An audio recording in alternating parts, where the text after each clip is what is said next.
Hi guys, this is artist Tina Garrett with a quick tip for you at the Scottsdale Artist School website.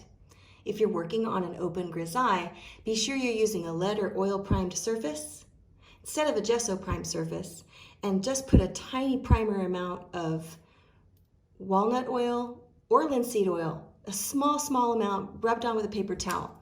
But the really quick tip is to use a kneaded eraser when you want to pull color back.